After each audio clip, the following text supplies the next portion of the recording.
Bonjour et bienvenue sur cette vidéo pour les énergies de la semaine du 21 au 28 mai. Voilà, alors j'espère que vous avez passé une très bonne semaine. Voilà, que vous allez bien. Et là, on va voir un petit peu les énergies qui se présentent à nous, hein. Toujours pareil, hein, si on le souhaite, hein, on a toujours notre libre arbitre pour cette nouvelle semaine. Alors pour ça, je vais utiliser le tarot des dragons celtes. Voilà, un tarot que j'ai déjà utilisé. Et puis, en message d'énergie générale, on regardera une petite carte de la sagesse zen. Alors déjà, dans un premier temps, nous allons regarder un petit peu ce que nous disent les cartes dans les deux domaines principaux en général qui intéressent tout le monde. Le domaine affectif, donc qui concerne les relations aussi bien amoureuses que amicales ou familiales. Voilà, je vous laisse adapter un petit peu à votre situation personnelle. Et puis on regardera aussi un tirage pour voir un petit peu au niveau du domaine activité. Donc activité, ça concerne aussi bien le travail que pour les gens qui ne travaillent pas, une activité au sein d'un club, d'une association. Enfin voilà. Alors, celle-ci, elle ne veut pas rentrer.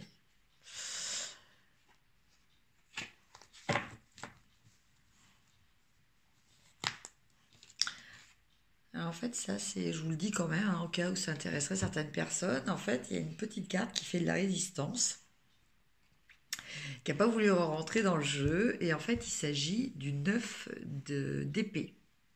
Alors, le 9 d'épée, il nous parle de quoi? Ben, il nous parle de tracas. Euh, il nous parle un petit peu d'avoir des préoccupations qui, entre guillemets, nous prennent la tête. Alors, c'est pas forcément que c'est. Comment dire, c'est toujours, hein, c'est toujours pareil. C'est la façon dont on les perçoit. Voilà, ces préoccupations, c'est pas forcément des choses graves. En tout cas, c'est des choses qui nous perturbent. Voilà. Donc ça va peut-être parler à certaines personnes. Parce qu'une fois de plus, c'est un tirage généraliste. Donc voilà, on parle d'énergie très très très globale qui peuvent vous parler ou pas. Mais quoi qu'il en soit, à partir du moment où vous regardez cette vidéo, c'est qu'il y a quand même un message pour vous. Alors, au niveau sentimental, donc là, je tire 3 cartes. Alors, la première, on a le 10 de bâton. Alors, le 10 de bâton, bah là aussi, hein, on est quand même dans quelque chose de pas très confortable, hein. C'est vrai que tout à l'heure, avec cette carte du 10, du 9 d'épée là, qui voulait pas rentrer, là, on a le 10 de bâton. Alors, le 10 de bâton, qu'est-ce qu'il nous dit? Ben, il nous dit que on a peut-être mis un challenge trop élevé. Alors, qu'est-ce que ça veut dire au niveau sentimental? Eh ben, ça veut dire qu'on est peut-être trop exigeant, justement. On a peut-être trop d'attentes vis-à-vis d'une personne en particulier. Ou, il y a aussi la possibilité que soi-même, euh, on s'oblige à, comment dire, à des choses qui sont que l'on vit un petit peu peut-être comme des choses contraignantes par rapport à une personne. Euh, quoi qu'il en soit, bon bah voilà, on est dans cette démarche de vouloir réussir à tout prix. Et il n'y a pas de raison que l'on n'y arrive pas. Mais la question à se poser, C'est pourquoi se mettre à un tel challenge. Voilà, est-ce que l'on n'a pas confiance dans les sentiments de l'autre personne ou est-ce que on a peur qu'elle doute des nôtres ou nous-mêmes, au plus profond de nous, euh, peut-être que l'on se dit pas tout, enfin que l'on n'est pas forcément très honnête avec ses sentiments et que bah, du coup on veut pas se le reconnaître et et du coup bon bah on tombe dans une forme d'excès. Alors je vais donner un exemple précis. Par exemple, si on parle euh, de sentiments au sein d'un couple, bon, bah, un couple où il y a peut-être eu des difficultés, hein, quelles qu'elles soient. Et alors, par exemple, je vais donner un exemple beaucoup plus concret. Alors, c'est dans un couple et un des deux partenaires a trompé l'autre. Là, le 10 de bâton, en fait, ça peut être aussi de la part de celui qui a été trompé, euh, soit de comment dire de dire à l'autre bon bah voilà tu m'as fait ça et maintenant tu vas me le payer donc euh, entre guillemets bah voilà tu vas devoir euh,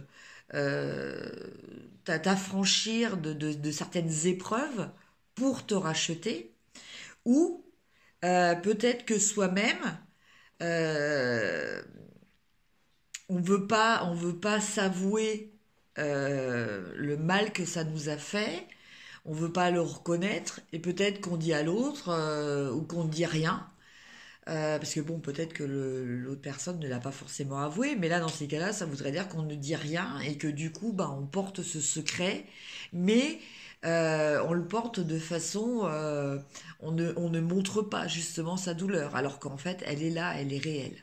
Voilà. Donc, vous voyez, cette carte peut être interprétée de différentes façons. Bon, comme là, c'est un tirage général, j'essaie de donner plusieurs interprétations différentes.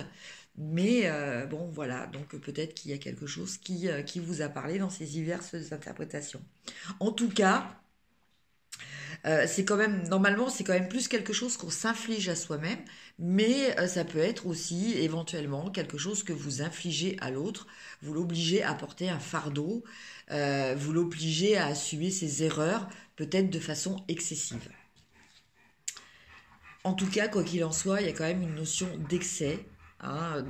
Dans tous les cas de figure, il y a une notion d'excès, de pénibilité, de forcer ou de se forcer à. Après, on a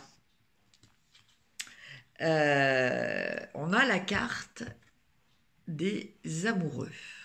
Je vous laisse regarder cette carte un petit peu.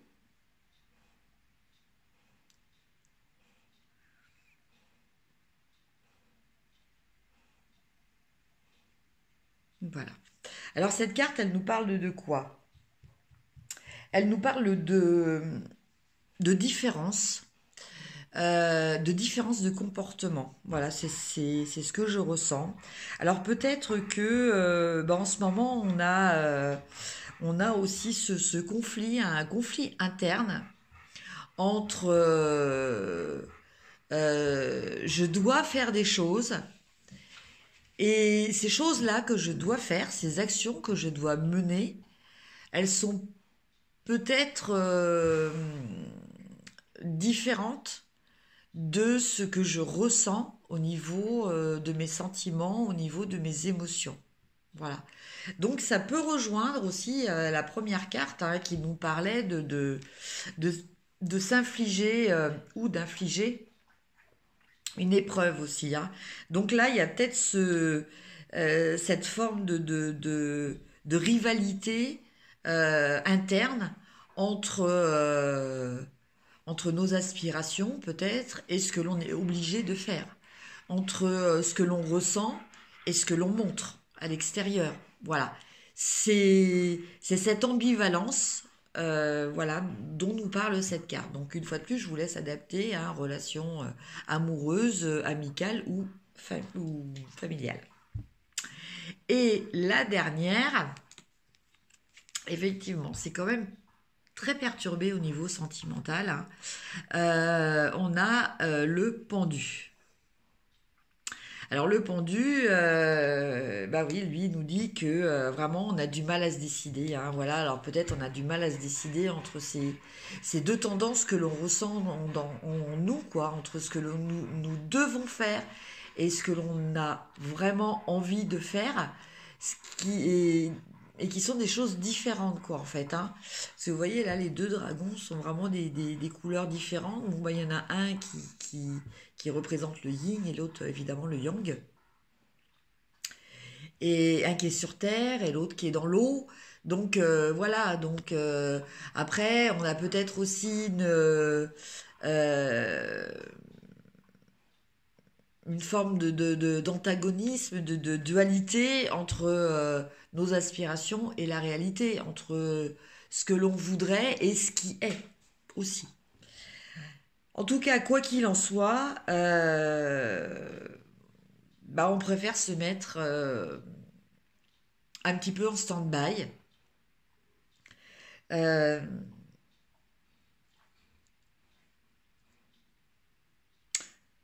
on a besoin voilà, de se mettre un petit peu en retrait, peut-être d'analyser les choses le besoin d'analyser les choses sous un nouvel angle. Alors, dans cette carte aussi, je ressens que l'on a peut-être besoin de conseils. On va peut-être demander à certaines personnes leur avis. Pas forcément, et ça franchement je vous le souhaite, hein, ne faites pas ce que les autres vous disent de faire.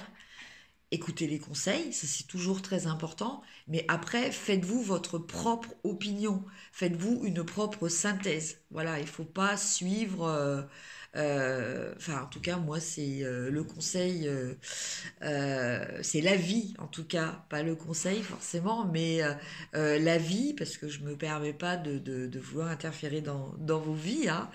C'est vous qui devez toujours rester votre libre arbitre, hein, ça c'est très très important. Mais c'est vrai que dans certaines situations, parfois on a conscience que on va peut-être pas être super objectif, parce qu'évidemment, à partir du moment où on est dans une situation, on ne peut pas être objectif. Donc parfois, il est nécessaire, il est important d'avoir d'autres avis extérieurs neutre. Donc évidemment, il faut aussi sélectionner les personnes à qui on va demander ses avis, de pas se tourner vers des personnes dont on sait très bien qu'elles vont avoir d'entrée de jeu un parti pris. Ça c'est pas, ça sert à rien, hein, d'aller voir des personnes comme ça. Mais bon, on a toujours autour de nous la possibilité d'avoir des personnes euh, qui sont plus sages entre guillemets que d'autres. Euh, et bon, bah, je pense que là, vu la situation dans laquelle vous vous trouvez affectivement, vous avez peut-être besoin justement d'avoir l'appui et le conseil d'autres personnes.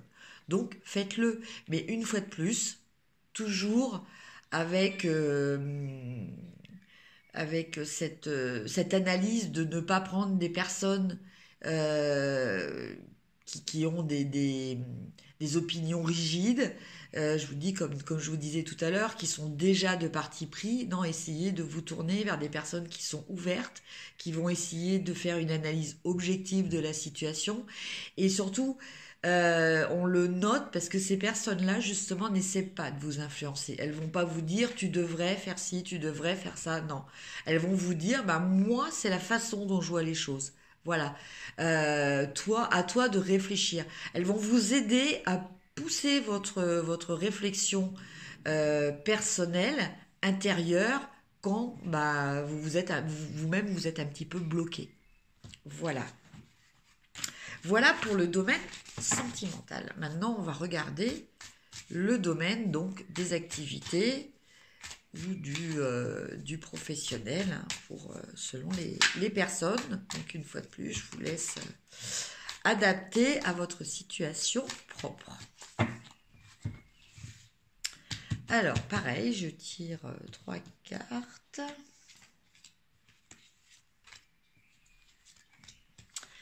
Alors, je les ai mises à l'envers. Alors, c'était 1, 2, 3. Voilà, je vais quand même les tirer dans le bon sens. Alors,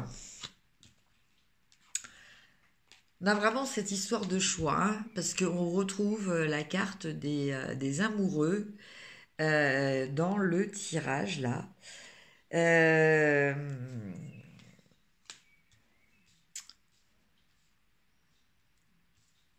Donc en fait, alors bon, peut-être que c'est lié, il y a quelque chose dans votre activité qui est lié aussi au domaine de votre affectif, hein.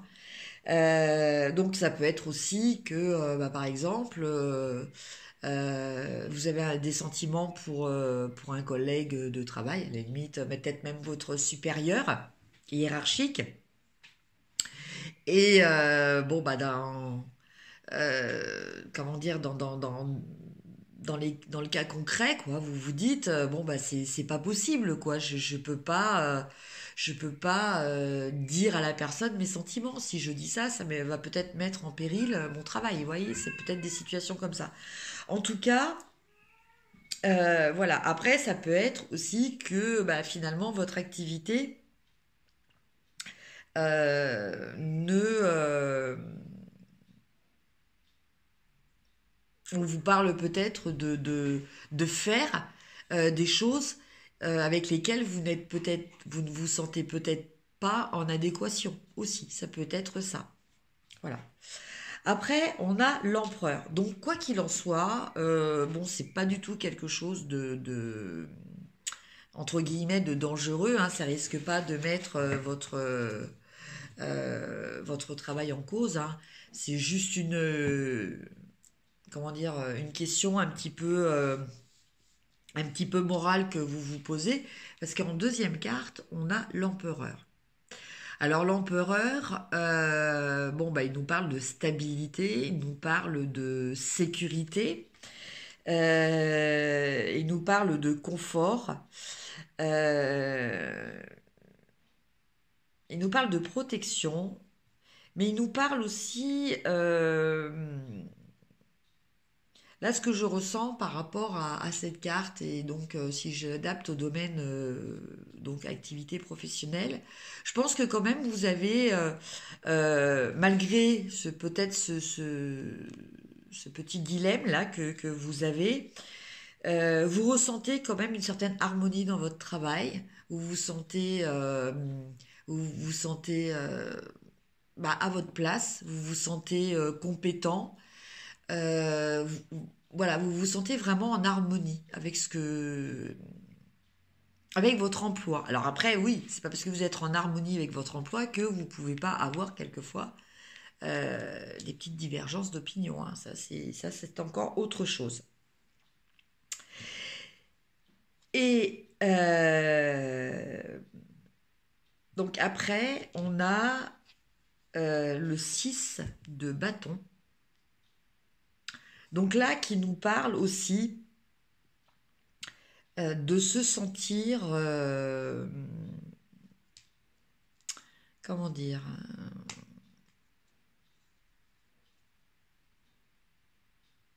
vous vous sentez dans un état, entre guillemets, hein, faut relativiser là le terme, mais euh, j'allais dire un état de puissance, mais en fait c'est un état de maîtrise. Voilà. Vous vous sentez dans votre activité, vous ressentez dans votre activité que vous maîtrisez ce que vous avez à faire.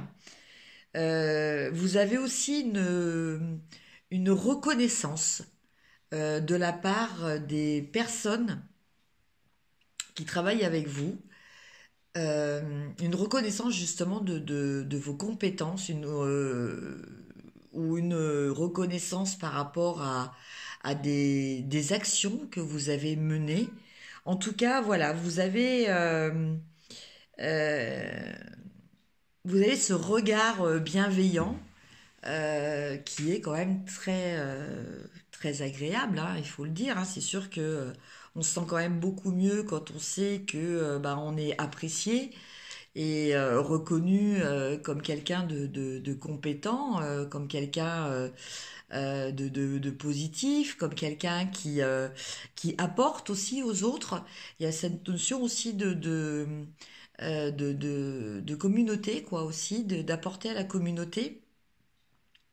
Cette notion aussi peut-être même de transmettre des choses. En tout cas, c'est des choses qui resteront entre guillemets dans la postérité. Donc c'est pas forcément des actions super héroïques, mais les gens vont quand même retenir que ce que vous avez fait, bah, c'était bien. Voilà. Et bah, ça, c'est très agréable quand même. Voilà donc pour le domaine professionnel ou activité. Alors maintenant, on va regarder une petite carte de la sagesse, donc qui va nous donner un message au niveau complètement général, quoi. Alors, après, à vous de l'adapter, une fois de plus. Je vous dirai peut-être la tendance que moi je ressens personnellement, hein. Après, c'est à vous de voir si ça fait écho avec vous. Mais ça peut être aussi bien un conseil qu'un défi, c'est-à-dire quelque chose qui ne vous emballe peut-être pas, mais vous savez au fond de vous que bah, il faut que vous travailliez là-dessus, quoi, en fait. Voilà. Ou en tout cas, vous laissez guider par cette influence. Alors, donc, la carte dit la lumière intérieure est au-delà de l'éloge et du blâme. Comme l'espace, elle ne connaît aucune limite.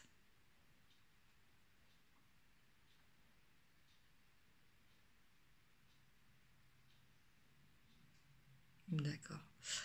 Alors, bon, je vais déjà vous dire comment moi je perçois cette citation. La lumière intérieure est au-delà de l'éloge et du blâme, comme l'espace, elle ne connaît aucune limite.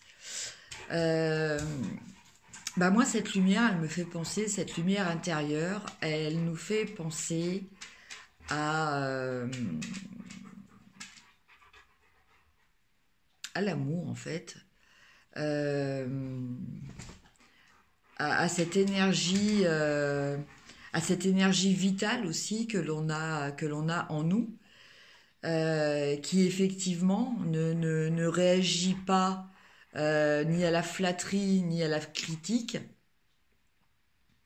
et qui n'a aucune limite, quoi, en fait. Oui, effectivement, qui n'a aucune limite, mais là, comme l'espace, on parle de limites peut-être physiques, mais je pense que ça va aussi au-delà, ça n'a aucune limite non plus au niveau temps, je pense. Alors, je vais vous donner l'interprétation de l'auteur. Donc, le maître Yongxia Tachi enseigne que notre nature Bouddha est la lumière de la pure conscience, l'espace illimité dans lequel naissent les pensées. Le jeu essentiel nous fait l'expérience de toute chose. Comme la lumière du soleil, il illumine aussi bien ce que nous nommons le bien que ce que nous nommons le mal. Si nous connaissons notre nature Bouddha, nous devenons comme le soleil qui éclaire tout pareillement. Nous ne pouvons plus féliciter ou blâmer qui que ce soit, ou rechercher pour nous-mêmes les compliments en fuyant les critiques. De tels jugements deviennent étrangers à notre nature Bouddha, car ils ne serviraient qu'à nous enfermer dans l'illusion de la séparation.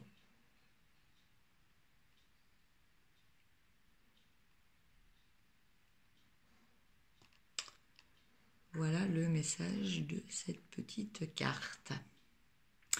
Donc, à méditer, hein, voilà, éventuellement, vous pouvez faire replay pour réécouter ce petit texte. Sur ce, écoutez, je vous souhaite une excellente semaine. Voilà, prenez soin de vous. Voyez toujours le côté positif des choses, ça c'est très important.